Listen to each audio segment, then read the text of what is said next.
Sir, Patna के बड़े व्यापारी गोपाल खेमका का कल रात मर्डर हो जाता है, क्या कुछ कहेंगे इस पे आप? देखिए, गोपाल खेमका जी का कल जो हत्या उनकी हुई है, पिछले 2-2.5 वर्षों से जब मैं पैदल चल रहा हूँ तो मैं ये कह रहा हूँ कि लालू जी के राज में, जंगल राज में और नीतीश के जंगल राज में कोई फर्क नहीं है। फर्क बस इतना ही है कि लालू जी के राज में अपराधियों का तांडव था और नीतीश के राज में अधिकारियों का तांडव है। जनता की हालत जितनी बदहाली उस समय थी उतनी ही बदहाली आज भी है। जिस तरह का भ्रष्टाचार, जिस तरह का लॉ एंड ऑर्डर का सिचुएशन पहले था, आप देख रहे हैं कि पटना में इतने बड़े व्यापारी को सरेआम लोग आकर गोली मारकर चले जाते हैं और कोई उस पर कोई कार्रवाई नहीं। कल ही सिवान में 3 लोगों को गोली मार दी गई, उनको तलवार से मारने के बाद काट दिया और बाकी जो लोग बच गए उन पर गाड़ी चढ़ा दिया। ये तो रोज की बात है।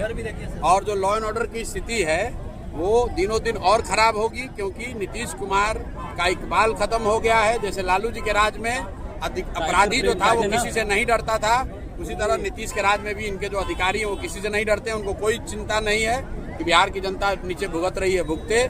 लॉ एंड ऑर्डर हो, भ्रष्टाचार हो, अधिकारियों का राज है, जैसे मन है वैसे चला रहे हैं। ये पहली घटना नहीं है सर, सरकार के कोई भी राजनीतिक आपके बोलने की स्थिति में दिखाई नहीं पड़ रहा है, लेकिन लगातार अशोक चौधरी पर हमलावर दिखाई पड़ रहा है। कारण क्या है? अशोक चौधरी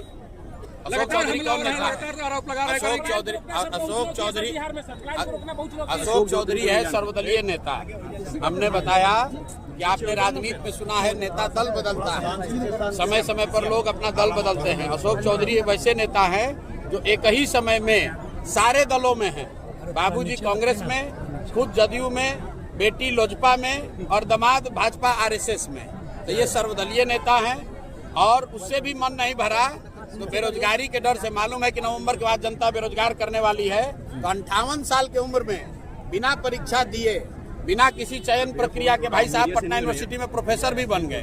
बिहार में लाखों बच्चे पढ़ाई करके, जेआरएफ करके, पीएचडी करके, टीईटी, सीटेट करके बैठे हुए हैं घर में बेरोजगार। और ये भाई साहब 58 साल की उम्र में पटना यूनिवर्सिटी में हो गए प्रोफेसर।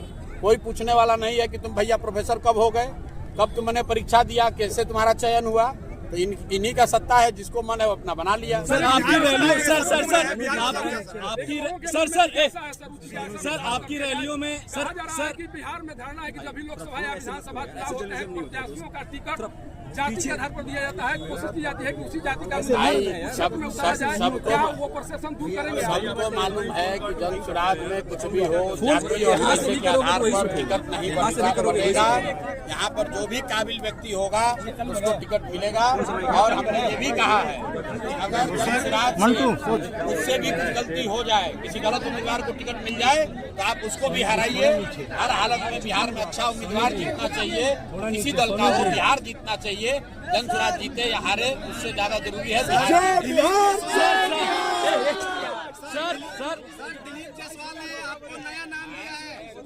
दिलीप जायसवाल ने आपको नया नाम दिया है, पैसा किशोर कहा है आपको? मेरे भाई दिलीप जायसवाल के बारे में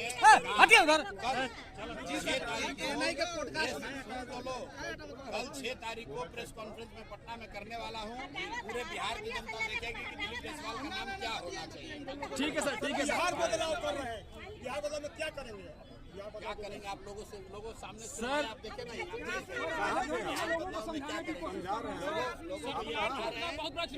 बच्चों के लिए वोट दें, लोग शिक्षा और रोजगार के लिए वोट दें। बिहार तब बदलेगा जब लोगों के लिए शिक्षा होगी, रोजगार होगी। जाति पाति, धर्म, नाली गली करने से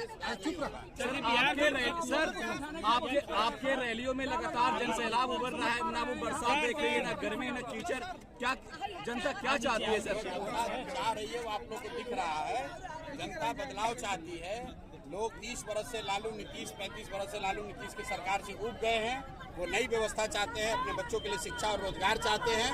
बहुत हो गया लालू नीतीश मोदी। इस बार लोगों को जनता का राज चाहिए, अपने बच्चों का बेहतर भविष्य चाहिए। और उसी बदलाव की ये ताकत है कि लोग इतनी बड़ी संख्या में छोटे छोटे जगहों पर भी, इन नुक्कड़ सभाओं में भी इतनी बड़ी संख्या में